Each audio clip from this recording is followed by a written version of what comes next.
ప్రముఖ గాయని కల్పన ఆత్మహత్యాయత్నం చేశారు. ప్రస్తుతం ఆమె ఓ ప్రైవేట్ ఆసుపత్రిలో చికిత్స పొందుతున్నారు.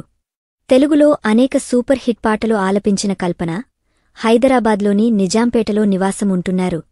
అయితే ఆమె ఈ నిర్ణయం తీసుకున్న కారణం తెలియాల్సి ఉంది. నిద్రమాత్రలు మింగా ఆత్మహత్యాయత్నం చేసిన ఆమెను సమాచారం అందుకున్న పోలీసులు తలుపులు పగలగొట్టి ఆసుపత్రికి తరలించారు. ప్రస్తుతం వైద్యులు ఆమెకు చికిత్స అందిస్తున్నారు.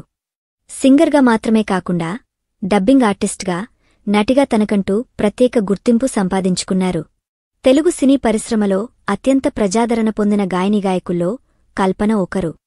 తన మధురమైన గాత్రంతో ఎన్నో హిట్ పాటలు పాడి శ్రోతలను ఆకట్టుకున్నారు. మెలోడి పాటలతో పాటు రాగప్రాధాన్యమైన పాటల్ని కూడా అనేకం ఆలపించారు. AR Rahman, Ilaiyaraaja, SP Balasubrahmanyam, KV Mahadevan, Chithra వంటి దిగ్గజ సంగీత దర్శకులు, గాయకులతో కలిసి పలు హిట్ పాటలు పాడారు.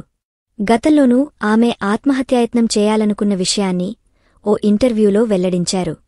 27 ఏళ్లుగా పాటలు పాడుతున్నా 2010లో విడాకులు అయ్యాయి. అప్పటికే 3 పిల్లలున్నారు. వారిని చదివించాలి, కాని ఉద్యోగం లేదు. పాటలు పాడేందుకు ఒక్క అవకాశమూ రాలేదు. ఆ పరిస్థితుల్లో ఏం చేయాలో తెలియక ఆత్మహత్య చేసుకోవాలని అనుకున్నా. కాని అప్పుడు సింగర్ చిత్రమ్మ నాకు ధైర్యం చెప్పారు.